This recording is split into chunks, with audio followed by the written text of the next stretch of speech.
On this episode of Locked On Angels, so what's the off-season plan? We're going to figure that out together. And would Arte ever admit that he's not doing a great job like Jerry Reinsdorf did?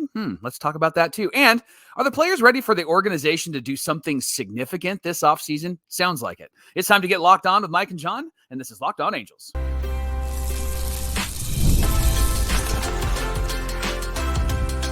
You are Locked On Angels, your daily Los Angeles Angels podcast. Part of the Locked On Podcast Network, your team every day. Thanks for making Locked On Angels your first listen of the day. You can find us anywhere you get your podcast, including Apple Podcasts, Spotify, and SiriusXM by searching Locked On Angels.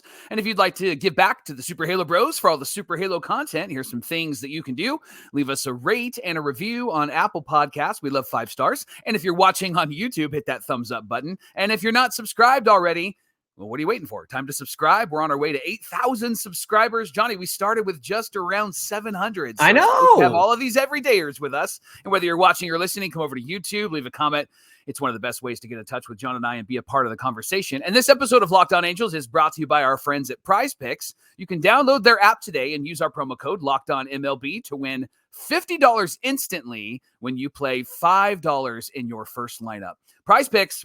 Run your game. Thanks for being here for this episode of Locked On Angels, where it's your team every day. You've got the Frisch Brothers here with you, a.k.a. the Super Halo Bros. My name is John, and that's my brother Mike. And my name is Mike, and that's my brother John. Hey, the season's over for the Angels, but the talk don't stop here on Locked On Angels, and we're here 5 days a week talking Angels baseball, Monday through Friday. Really excited to get into the conversations around the Halos that are currently going on, and will be happening. In the meantime, if you haven't done so already, go to the episode description. There's a link there for you. You can grade the 2024 roster. It's one of my favorite things we do in the offseason, where you guys give a 0 to 4, and then you leave 1 to 3 words about the player or their season. We had over 300 responses last year, Mike. Let's see if we can break that this year. Of course, we're going to talk about that next week on the show, so make sure you get your grades in ASAP. It's your homework. You have your assigned homework from the Super Halo Bros. On today's show, Arte should follow Reinsdorf's lead. Why do we say that? Well, we'll talk about that. Are the players ready for the organization to do something significant? But first, what in the world is the off-season plan, Mike? It feels like we got a lot of mixed messages, haven't we? Yeah, we know that GMPM spoke on Monday, and we're going to have a complete breakdown. We're not going to break down. We're going to break down what he said. I might break down. I might. on tomorrow's show. But in the meantime, John, a lot of questions about what the Angels will do this offseason. Last year, we heard a lot of things like, we're going to compete and we're going to run down the West, right? Mm-hmm. And then the moves in the offseason were very underwhelming. And you and I were like, well, maybe they're waiting. Maybe they're doing this. Maybe they're doing that. And they didn't do really much of anything outside of signing Robert Stevenson. And then recently, as the team is heading towards the offseason and the players are being interviewed and also the people a part of the organization are talking, we've heard some interesting messaging out there, but they haven't all been on the same page. Like, for example, Mike Trout said in a recent interview that this team is about 2 to 3 guys away from competing, from being really, really good. And then he said, but it's up to ownership to actually do something. And so we had a long conversation about, is that Mike Trout's way of calling out Arte Moreno? Right. And, it's funny, the Giants named Buster Posey to the president of baseball operations. Can we just go ahead and make Mike Trout president of baseball operations and still play? Because it seems like he would do the right thing if he was in charge, right? Mike? Right. And then we also heard from Ron Washington recently, and he said something to the effect of, I don't know if the Angels are really going to do much in the offseason. And he kind of elated or like connected it to big free agent signings and things like that. And so there was not really much hope in that conversation. Doesn't mean they're not going to do anything, but probably not like the Corbin Burns move. And then Johnny, yesterday on actually Sunday, it was Gooby on the last game of the year. He said before the broadcast that the Angels will be active. And so there's a lot of mixed messages, right? And I know active can mean a whole lot of things, right? They were quote unquote active last offseason, right? Certainly signed a lot of depth and AAA depth. Right. So they were certainly active. Yeah. They were doing things, but were they significant? Not at all. Yeah. It all depends, right? All depends on how you define active. Here's the reality, right? Most Angel fans, when they talk about the offseason, will probably lean a bit negative, and they're going to say, well, the Angels aren't going to do anything, but they're going to tell us that they're trying to win in every possible way, right? And I use the word negative because I don't think there's a better word to describe that. And honestly, Johnny, I think that's understandable, right? That's an understandable response. It's a pessimistic view, and I don't blame them. And so I think negative, you hear a lot about like, well, some people are too positive, people are too negative, but the reality is having a pessimistic lean toward what the Angels are going to do in the offseason. I don't blame anybody for that. No, not at all. Because they haven't shown us anything in the last couple of years that would indicate that they're trying. Mike, the best they've done recently and also in the Perry Manassian era was the offseason prior to 2023. Yeah. They traded some guys to get the likes of Hunter Renfroe, Gio Urshela. Didn't cost them a lot to do that. Right. And I would venture to guess that had Urshela not gotten hurt, Renfroe just really didn't have the clutch gene. He would hit garbage time home runs. Yeah. At least they were major leaguers who were contributing to the team in a positive way. And then, they signed Tyler Anderson prior to that. They signed him really early in the offseason. So I would say 2023, prior to 2023, was the only time that they did anything to make it competitive. Right. And they were in it up until they'd made all the trades and fell apart in 2023. So, I would say out of all the seasons we've had, that was probably the most active and trying to be competitive that they've done. Yeah. So then I guess that leads us to the question of the day, right? What expectations should Angel fans have for this offseason, knowing that you and I ran with no expectations for this season? Right. Let's just flip the script and let's have some expectations. So if we were to pause this episode and document it and put it aside and then pull it back out right before spring training, what do you think the offseason looks like for the Halos? I don't see any significant pitching acquisitions.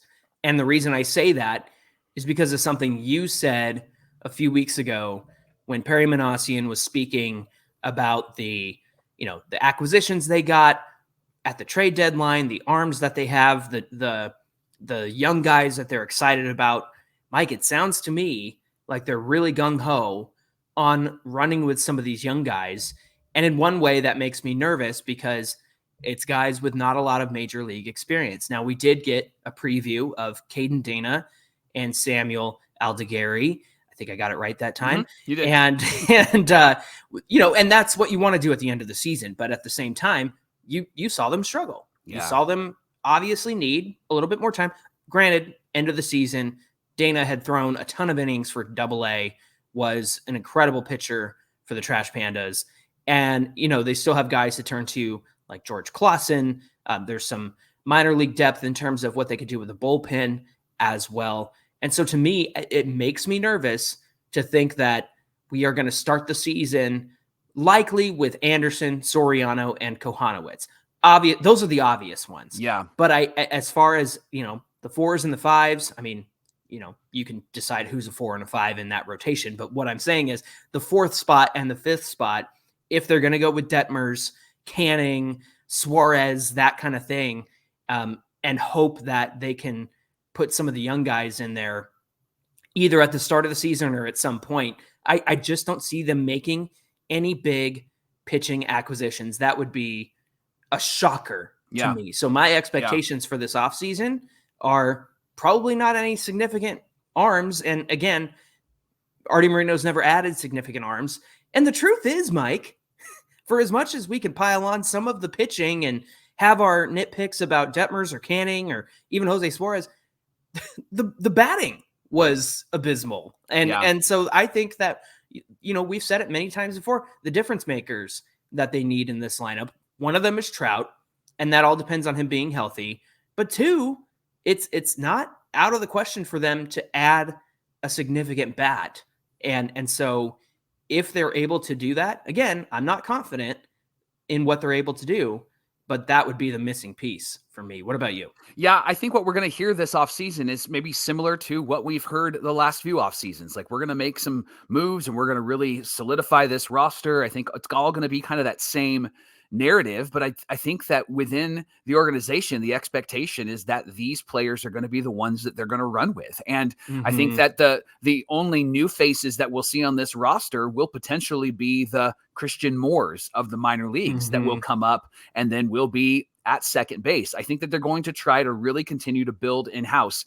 The only thing that I would say as a caveat to that, John, is that if there are any significant moves, I could see Perry trying to make some trades to try to solidify this roster with maybe some veteran experience or signing some of those veterans to piece this together. But what you're going to hear this offseason, and I'm going to guarantee this, what you're going to hear this offseason is the same thing you've heard the last few years about Trout and Rendon. Man, a full season with these guys is going to be so great, because if they're in there, this lineup would be really devastating, which is not untrue. Well, right? Except for Rendon, because anytime he was out there this season, he was awful this year. He was not great. It was like you could point to Rendon's first 4 years and go, hey, you know what? Yeah, he was pretty clutch with runners in scoring position. Yeah. That sort of thing. But this year, didn't have it at all, Mike. Such it was a weak bat. Yeah, I mean, Stefanik should have started over him. No kidding. He was just not any good. But I do think that with Trout, there's going to be this high level of expectation of what he's going to do next season. And they're going to talk about how significant it's going to be when Joe Adell's in there and with Sean O'Well a second season, Neto a second season, and Ohapi, right? Like, they're going to talk about all of those things. That's going to be the narrative. And truthfully, there's a part of me that goes, man, I would love to see these guys just kick some butt. I would love to see these guys really grow and develop. I would love to see this young team really surprise some people, but I just am not in a place in reality where I'm confident that these guys are ready to do that in a significant way that gets us at least sniffing the third wild card spot. Because again, same narrative last offseason.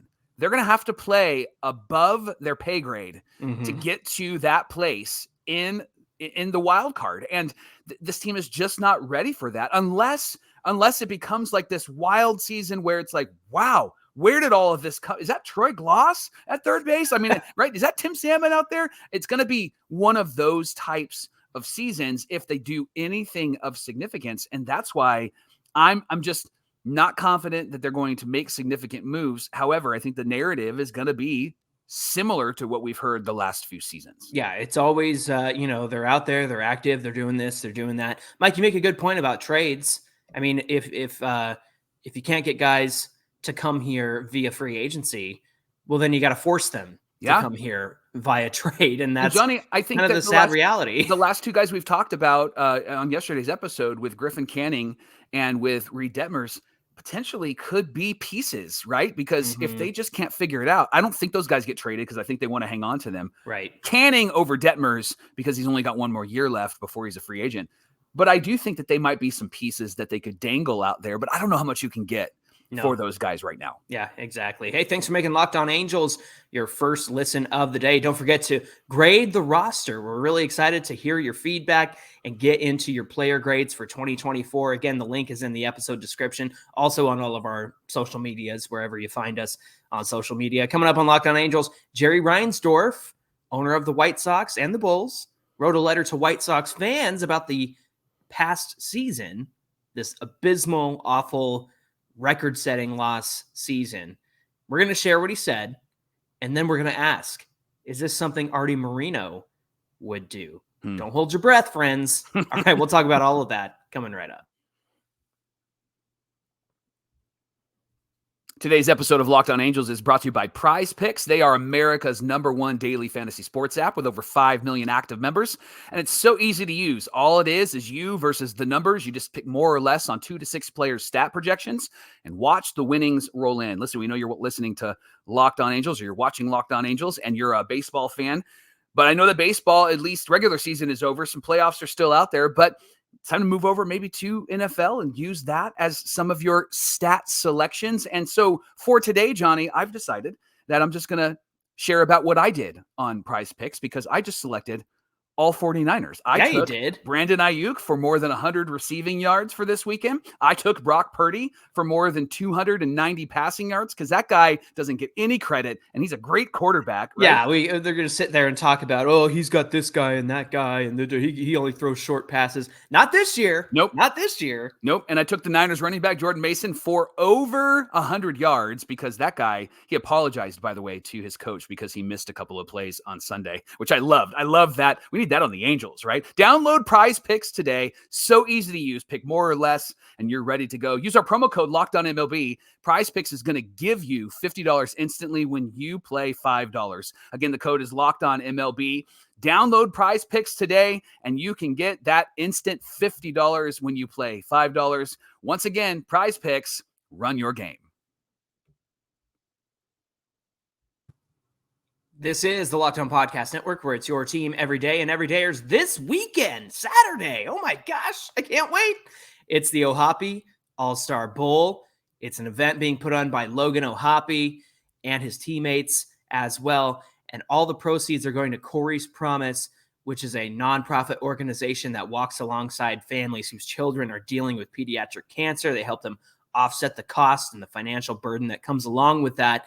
And we're all gathering at Cow Bowl in Lakewood from 1 to 4 p.m. this Saturday. We're going to bowl with Logan. We're going to bowl with some of his teammates. Mike and I are going to be there. We've got Super Halo Bros merch for our everydayers to give out that we can't wait to give you. If you want to get a ticket and you want a little bit of a discount, head on down to the show description. There's a link in the episode description.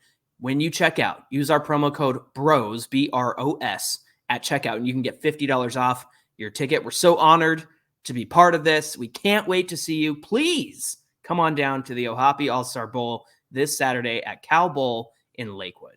Johnny, White Sox owner Jerry Reinsdorf released a letter to all White Sox fans this last weekend, and he talked about this past year, and it was a terrible year. It was a record-setting year for the White Sox and Major League Baseball, and then he shared a little bit about the plans that were in place in the offseason and some of the things that they want to do. And John, I really think that this is a response to the article that heavily critiqued him and the organization. So before we get into those details, would you read us the letter that Jerry sent to all White Sox fans? Yeah, talk for me so I can get a little bit of a drink here before I read this letter. All right, oh, yeah, I can absolutely talk for you because it's a long letter. It's a lot of words, but it does specifically address some of the things that were brought up in that article. It was Ken Rosenthal's article. Yeah, and Brett Giraldi, And Brett Giraldi. And they mentioned some things that were a reality in the White Sox organization. And then we got word, right? We got word that there were some meetings that took place in light of that article. And so this letter seems to be in response fully to what was said about the White Sox and the organization. So why don't you read that letter? All right, he says, to White Sox fans, by all measures, our on-field performance this season was a failure. As the leader of the organization, that is ultimately my responsibility. There are no excuses. I want to thank you for continuing to support the team throughout what was an embarrassing season. You all deserve better. This season's performance was completely unacceptable, and the varying reactions and emotions from our fan base are completely understandable. Wow. While embracing new ideas and outside perspectives, we will do everything we can to fix this for 2025 and the future. This will include further development of players on our current roster, development within our system, evaluating the trade and free agent markets to improve our ball club, and new leadership for our analytics department, allowing us to elevate and improve every process within our organization with a focus for competing for championships. In fact, change has already been happening with our baseball operations group throughout this past year. When named general manager in 2023, Chris Getz and his staff immediately began conducting a top-to-bottom evaluation of our existing operations. Chris is rebuilding the foundation of our baseball operations department with key personnel changes already happening in player development, international scouting, professional scouting, and analytics. Some of these changes will be apparent quickly, while others will need time to produce the results we all want to see at the major league level. Our organization's most important decision in the coming months is to evaluate and identify a new manager and leadership voice for this organization. I'm kind of sad that it won't be Grady Sizemore. Chris is well underway in this search. He's identified the key attributes and preferences for our next manager and has already begun an exhaustive search with a wide range of candidates to lead the White Sox in the clubhouse and the dugout. Even in the worst of seasons, when at times it felt like nothing was going right, there were bright spots that provided reasons for optimism in our future. The overall health of the organization is improving. Our minor league rankings show this growth. AA Birmingham Barons won the Southern League title. Class A Kannapolis reached the finals of the Carolina League. And our organization has built an impressive future pool of very talented prospects. Yeah, they got Edgar Caro and from us. and Kai Bush, yeah. Whether said out loud or written in a statement, words are easy. I understand we need to show our progress through action, and I commit to you that everyone associated with the White Sox is focused on returning this organization to the level of success we all expect and desire. Above everything else, I'm a fan of baseball, of Chicago, and of the White Sox. Every loss this season, every blown save, every defensive miscue, every shutout, every sweep, hurt. It was a long, painful season for us all. We recognize on a daily basis that it's our responsibility to earn your trust, attention, time, and support. We vow to take that approach daily as we put the work in this offseason to be better. We owe it to each and every one of you. Jerry, Arte Moreno, Reinsdorf. He doesn't say that. However, I am not a White Sox fan. I don't watch them every day. I don't pay attention to the White Sox. So I don't know what the everydayers feel about this, the White Sox everydayers. But as a baseball fan and an everydayer for the Angels, I long for our owner to say something close to this.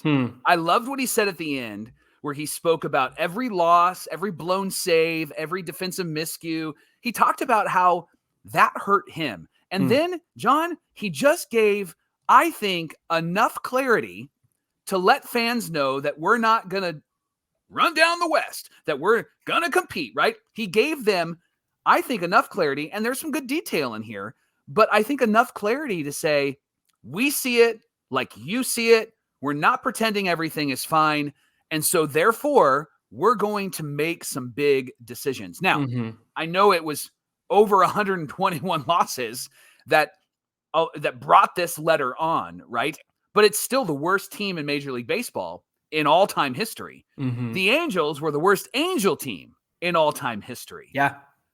I don't know if that caught Artie's attention or not. So my question to you is, John, would Arte even come close to doing something like Jerry Reinsdorf did? My immediate reaction, Mike, is absolutely not. And the reason why, and I know we're going to be breaking this down tomorrow, Perry Manassian has to be the voice, the scapegoat, all of that stuff. And he's going to run Perry out there, and Perry's going to say the usual same things and all of the things that they're doing and not doing and whatnot. But Sam Blum tweeted this, Sam Blum from The Athletic. It's been 18 months since Arte Moreno had a media scrum. Yeah. And they requested it, and it was denied. They didn't get it. And it's funny to me because, again, this is going to come down to who are the faces, who are the voices, and who's going to get piled on here. It's going to be Ron Washington. It's going to be Perry Manassian. And I've already seen rhetoric about, well, Ron Washington needs to be fired because this is the worst team in Angels history. And it's like, Gene Mock couldn't manage this team to a championship, Mike. Mike Scioscia couldn't manage this team to anything worthwhile. So, to think that things are going to turn around from 1 year for Ron Washington, I mean, we'll talk about that more extensively. But the fact is, Arte takes no responsibility here if he does not get in front of the media, if he doesn't write a letter like this. And here's the thing, White Sox fans, and I'm not calling out White Sox fans, but there will be a contingent of fans who pile on Jerry despite this letter. And they will pile on. And that's just what fans do sometimes. Yeah. But if you break it down and you look at this with like a critical lens, you can see that he said, hey, there are some things that have already happened. There are some things that we know need to happen. And there are some things that we know are currently happening. And look, you're going to see results here right away. But then there's also areas that don't quite yield results tomorrow. Yeah. And I think that was really wise of him to say that. And to say that in such a way that says, look, we're doing things and it's not going to turn around next Tuesday. It's going to take some time. I think that was really wise.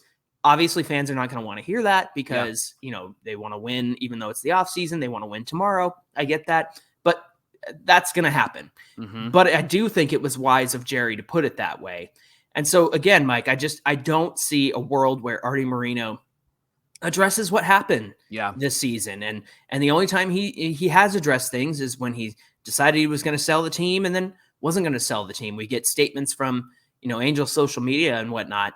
And then he talks to Tom Verducci, or I forget who he talks to all the time from Sports Illustrated. It's like his exclusive interview guy. Yeah. I'm not going to hold my breath, Mike. I don't know about you, but I'm not holding my breath here. No, I'm not either. And I just had a spark of genius, John. A thought. I know that happens. I know tomorrow we're gonna talk about Perry Manassian.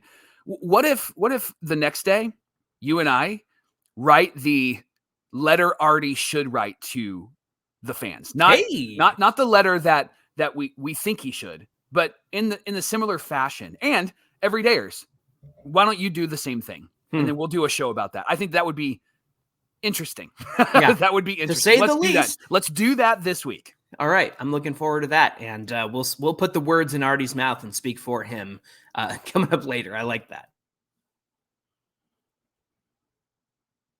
Today's show of Locked On Angels is brought to you by FanDuel. FanDuel is America's #1 sportsbook. And what I love about FanDuel is that when you get a hunch in the middle of the game, you can go check out the latest stats. You can view the play-by-play and so much more so that you can get on the same page where you place your bets, and you can get all the information on that page when you place your bets so that you can be a smart bettor and win more from FanDuel. Right now, you can get started with $200 in bonus bets guaranteed when you place your first $5 bet. It's all available to you on FanDuel.com. And today's show is brought to you by our friends at Game Time. Listen, if you want tickets that are going to be cheap and save you money and time, you got to go to Game Time because you can get last-minute ticket deals and save up to 60% off sports, concerts, comedy, theater, so much more. I know it's MLB playoff time. Maybe you can catch a playoff game with Game Time, but they go beyond just the sports. Again, I went to a concert using Game Time last year. It was great. And you can save with exclusive in-app flash deals on select seats ahead of the game or the event. There's zone deals where Game Time chooses the seats for you as long as you choose the section. They have all-in pricing, shows the total up front, no surprise fees when you check out, and you get a panoramic view from your seat right in the app when you buy. They have the lowest price guarantee, where Game Time will credit you 110% of the difference. With every purchase, you get Game Time ticket coverage, the most flexible customer service policy in the ticketing industry. So take the guesswork out of buying tickets with Game Time. Download the Game Time app today. Use our promo code LOCKEDONMLB for $20 off your first purchase. Locked On MLB is the code, and you can get $20 off your first purchase. What time is it? Game time. One of the things that John and I have paid attention to this season has been the comments that the players have made about the season. Now, we know that sometimes there's going to be a filter, right? There was a 49er defensive player that got a flag that he shouldn't have got, and it should have been on the offense on Sunday. And he was giving an interview, Johnny, and Lenore. And he said, well, the referee, and he paused and he looked at 49ers PR and he said, can I say that? Can I say what the referee said? And they said, no. And he goes, no. The referee said nothing, right? Like, and so I know that the Angel players do the same thing. They're going to filter themselves and they're going to not, throw anybody under the bus, at least not up until this point.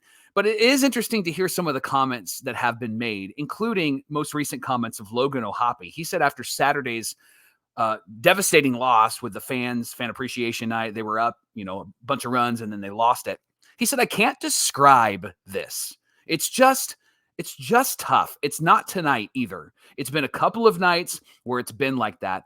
This is really tough to deal with. And these thoughts have been similar to what O'Hoppe said last year. Remember when the Twins clinched and he watched them and he's like, this sucks. Like, this is not fun to watch. And I know that it's easy for us as observers and fans of the Angels. I know that it's easy for us to say, well, that guy doesn't care. And that guy, it doesn't matter. And he's just lazy. And I know that that's easy to throw out there. But when I'm reading these words, when I hear some of these interviews, it seems to indicate that the players are just over losing. And I know that they need to play. I know that they need to rise to the occasion. I get all of that, but it just feels like this is really weighed upon them. Remember, Caden Dana, we're going to have him not pitch anymore because we don't want the bad vibes to get into him, you know? And so I know that the players need to play. However, Johnny, if the Halos don't do anything significant in this offseason, do you think that harms the organization in the sense of it harms the players and it almost crushes their spirit? What do you think a lack of movement this offseason does to the Ohapis and the Netos? Yeah, we're going to have the same kinds of conversation that we've had about Mike Trout all those years. We're going to have the same conversation we've had about Shohei Ohtani all these years. You have a young nucleus, a young core that's ready to win for you. So provide them the pieces that they need to win. And Mike, look, I know you can say like, oh, well, this guy's got this 240 average or this 220 average or whatnot. But the people who are contributing to this lineup are the Ohapis, the Netos, the Shonawells. I'd even say Taylor Ward. I mean, the guy played a full season and led the team in the home run category. And there was a lot of improvement from guys like Ohapi and Neto. Maybe Ohapi caught too many games. That's what I think. I think he got burned out. I think Neto showed a significant improvement over last year, and he was healthy. Yeah. Like, he played so many games and was healthy up until this last series. You know, he hurt his shoulder, and I don't mind that they kept him out of the lineup for the weekend. Agreed. They did the same thing with Ohapi to some extent, and Shonawell as well. But yeah, you are going to kill the spirit of this young team if you don't provide them the pieces to get the job done. It's beyond Mike Trout because it takes more than one person to do it, right? It's beyond Shohei Ohtani because it takes more than one person to lead a team. They have more than one person to help this team. Yeah. But there are significant areas, starting pitching, maybe a significant bat, a threat in the lineup that need to be there. And I'll point back to Mike Trout too. He needs to be there. Yeah. He's got to be healthy. The problem is you can't count on him being healthy. It's been 5 years now. And every year it's like, well, you know, that was a fluke. That was a freak injury. And I get that. But you just can't count on him to play in the outfield or even be in the lineup every day next season, which is a sad reality. And the Angels have to figure out how to supplement that. And if they don't, then I think we're having the same conversations about the Angels and their young players that we've had over the years of, well, Mike Trout needs starting pitching help. Shohei Ohtani needs more than just, like, the guy did everything. He hit and pitch, right? And now we have these young guys who are also doing everything. And again, they are the supporting cast. It's almost like the script has flipped, Mike. Yeah. The supporting cast was never there for Trout and Ohtani. Now the supporting cast is there, and they're missing their Trouts and Ohtani. So that's my thoughts on it. What about you? Yeah, I agree with you 100%. And I think that good leaders pay attention to the cultural vibes of their organization. And if Perry is a good leader, then Perry is going to pay attention to what he's heard the last 2 years from Neto and Ohapi and the devastation they have felt because of this team's ineffectiveness and not being able to compete. And so, Perry, you got to do something. You got to make a move. Arte, you got to let Perry do something. If you guys are good leaders, it's time to prove that. It's time to fill this roster with good players. It's time to listen to Mike Trout. It's time to do what he's asking you to do. He's been loyal. So now be loyal back to him, because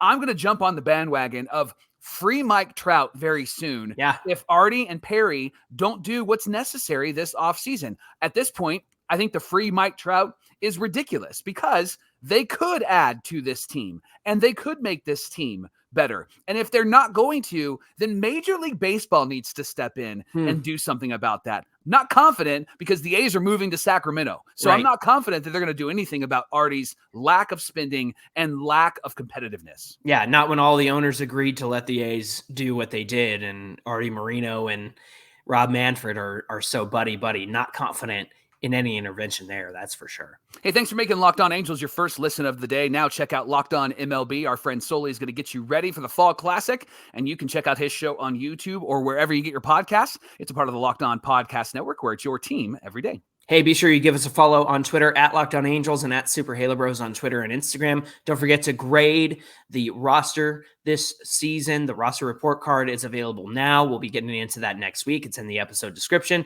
Mike, what do we have on deck for tomorrow's show? We are going to break down Perry's comments, and hopefully they're not going to break us down, but we're going to be here to tease them out and find out what they actually mean. Yes. John and I, we got you tomorrow on Locked On Angels. Looking forward to that conversation, and we hope you'll come back and join us. Until then, my name is John, and that's my brother Mike. And my name is Mike, and that's my brother John. Thanks for being here with us, everybody, and we'll see you back here on Wednesday. Break it down. I was going to say, baby, break down. Go ahead and give it to me.